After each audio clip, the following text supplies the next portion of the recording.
बिस्मिल्लाहिर्रहमानिर्रहीम। अस्सलाम वालेकुम। क्या आपकी रंगत भी फीकी पड़ गई है? चेहरे पर तरोताज़गी का नामो निशान तक नहीं है? रात को क्रीमें लगा लगा कर थक गए हैं, लेकिन फिर भी छाइयाँ हैं कि चेहरे पर से जाने का नाम नहीं ले रही। वो लड़के लड़कियाँ जिनकी शादियाँ करीब हैं, वो अगर रोज़ाना निहार मुँह एक गिलास इस जूस का पी लेंगे तो आप यकीन करें 7 दिन के अंदर अंदर आपका कलर वाइट और पिंक होने लगेगा।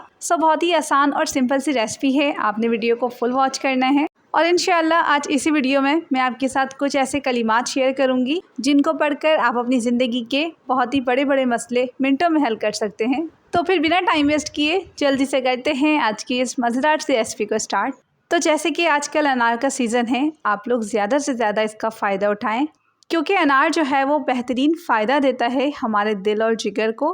और आप सब तो जानते हैं कि जिगर का काम है खून बनाना, और अनार हमारी बॉडी में खून की मिकदार को बढ़ाता है। और अनार में विटामिन सी और एंटीऑक्सीडेंट होने की वजह से हमारी स्किन ग्लो भी करती है। तो मैंने अनार को 7 to 8 पोर्शंस में कट कर लिया है, और जिस तरह से मैं अनार को कट कर रही हूँ, आप भी अगर इस तरह से अनार को कट करेंगे तो 1 मिनट के अंदर अंदर अनार के तमाम दाने निकल जाएंगे।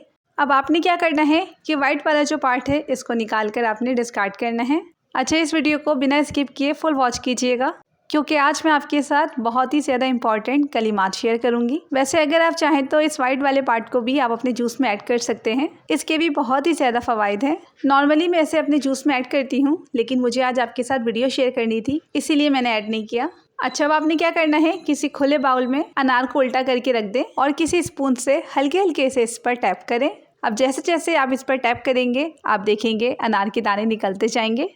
ये बहुत ही सिंपल तरीका है अनार के दाने निकालने का। तो जब तक मैं अनार के दाने निकाल रही हूँ, आप भी मेरा एक छोटा सा काम कर दें, जल्दी से वीडियो को लाइक कर दें, चैनल पर नए हैं तो प्लीज़ सब्सक्राइब कर दें और बेल आइकन को प्रेस करना मत भूलिएगा। इससे मेरी आने वाली हर न्यू रेसिपी का नोटिफिकेशन सबसे पहले आप तक पहुँचेगा। तो आप देख सकते हैं अनार के तमाम दाने निकल चुके हैं। तो है ना बहुत ही ज़्यादा सिंपल तरीका अनार के दाने निकालने का। अच्छा, तो अब हमने करना है बहुत ही ज़्यादा इम्पॉर्टेंट काम।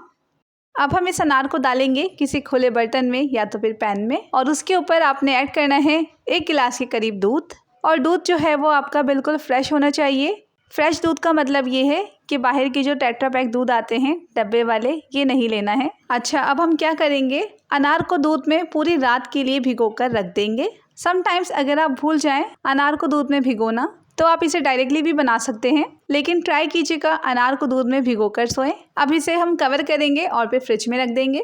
अब नेक्स्ट मॉर्निंग आपने एक ब्लेंडर जार लेना है, उसमें अनार और दूध का मिक्सचर ऐड करना है। और सिर्फ अनार और दूध ही नहीं, बल्कि इसके अलावा हम इसमें ऐसे 2 इंग्रेडिएंट्स ऐड करेंगे जो ताकत का ख़जाना है। अच्छा, तो वो इंग्रेडिएंट्स है गाजर और चुकंदर। दोनों ही चीज़ें बिल्कुल फ्रेश हैं, सीज़न की हैं। चुकंदर तो जैसे ब्लड बैंक को बहुत ही तेज़ी से खून बनाता है ये, और गाजर खून साफ़ करता है, आपकी बिनाई के लिए बहुत ही ज़्यादा मुफीद है। अब जैसे जैसे आपका खून साफ़ होगा तो ऑटोमेटिकली आपका कलर कॉम्प्लेक्शन तो फेयर होगा। अच्छा, मैंने एक मीडियम साइज़ की चुकंदर और एक मीडियम साइज़ की गाजर को छोटे छोटे से पीसेस में कट कर लिया था। अब हमने तमाम चीज़ें ब्लेंडर जार में ऐड कर दी हैं। अब हमने इसको इतनी अच्छी तरह से ब्लेंड करना है ताकि कोई भी पार्टिकल मुँह में ना आए। अच्छा, जब ये जूस रेडी हो गया था तो मैंने इसे स्ट्रेन कर लिया था। अगर आप इसे डायरेक्टली पी सकते हैं बिना स्ट्रेन किए तो ज़्यादा अच्छी बात है। बहुत ही मज़ेदार सा जूस हमारा रेडी हो चुका है।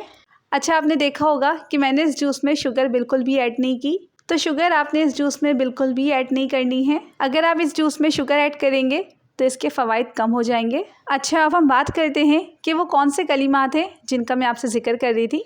तो आज मैं आपके साथ अल्लाह ताला के 3 बहुत ही ज़बरदस्त से नाम शेयर करने जा रही हूँ। इन नामों को आपने उन सिचुएशन में पढ़नी है जिस वक्त आप बहुत ज़्यादा परेशान हो, या फिर कोई अचानक से मुश्किल आ गई हो, या समटाइम्स हमें ऐसा लगता है कि हर चीज़ हमारे अगेंस्ट हो रही है, कोई भी हमारे साथ नहीं है, हम अकेले पड़ रहे हैं। तो सबसे पहला जो नाम है वो है अल हकीम, हिकमत वाला। बेशक अल्लाह ताला बहुत ज़्यादा हिकमत वाला है। वो हमारी ज़िंदगी में कोई भी काम ऐसा नहीं करता जिसमें उसकी हिकमत ना हो। समटाइम्स हमें अल्लाह ताला के फ़ैसले समझ नहीं आ रहे होते हैं, हमें लगता है हमारे साथ गलत हो रहा है, लेकिन जैसे जैसे वक्त गुजरता है हमें अल्लाह ताला के फ़ैसले समझ आने लगते हैं, क्योंकि अल्लाह ताला 70 माओं से ज़्यादा मोहब्बत करने वाला है। वो कभी हमारे साथ गलत कर ही नहीं सकता। और हमेशा याद रखिएगा कि हर देरी में खैर है, कुछ देरी हमारी बेहतरी के लिए होती है, इसीलिए अल्लाह ताला की हिकमत पर भरोसा रखें।